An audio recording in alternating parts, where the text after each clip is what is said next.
Andy Roman, Advent Messenger. My question is for our Associate Director of Public Affairs and Religious Liberty.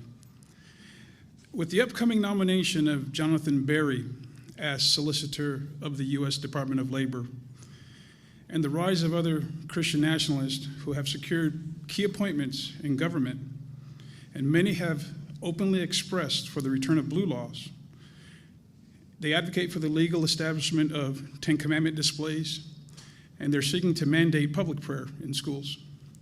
What does the Office of Public Affairs and Religious Liberty do in such cases?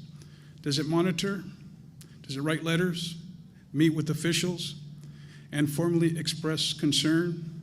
How does PARL engage when religious liberty may be at risk in this way?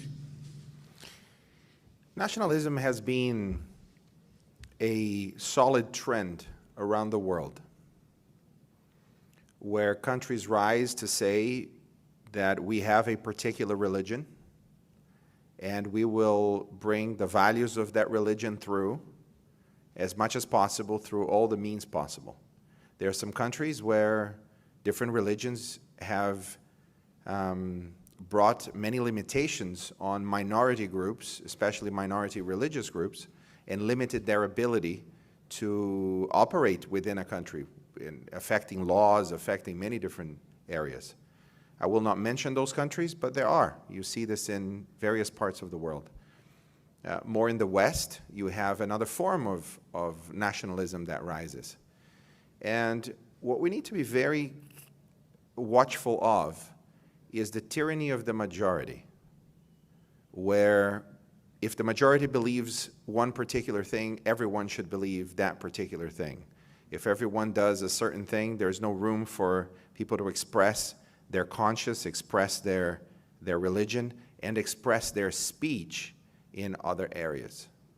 So we have PARL, Public Affairs and Religious Liberty, precisely to keep a close eye on these movements, on these trends that we see in different countries, in different places.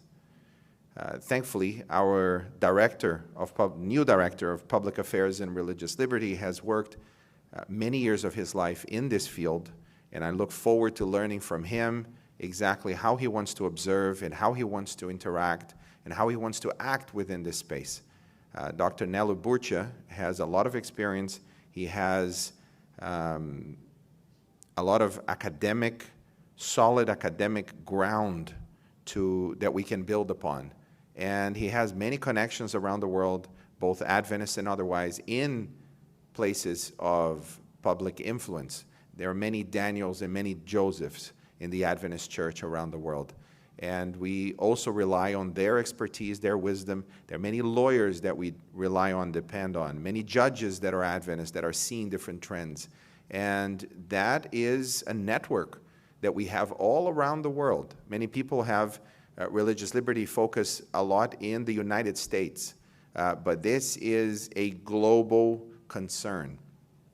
And so this monitoring that you mentioned is very important, and I'm looking forward to entering this new world for me, the world of communication I'm very familiar with, and public affairs and religious liberty is another form of communication. There is another audience that we communicate with, and communication goes both ways. You need to listen and pay attention, as well as you need to communicate who you are transparently and well-focused. So that's my understanding of how public affairs and religious liberty is both monitoring and influencing. In terms of the steps of what we do, what we take, well, that depends on the situation. But I thank God that He did not leave us without people that have tremendous gifts in this area and have dedicated their lives to understanding this properly. And I look forward to communicating this with the world and using whatever skills God gave me to connect them together and help to take this forward. We'll be praying for you. Thank you. Appreciate those prayers.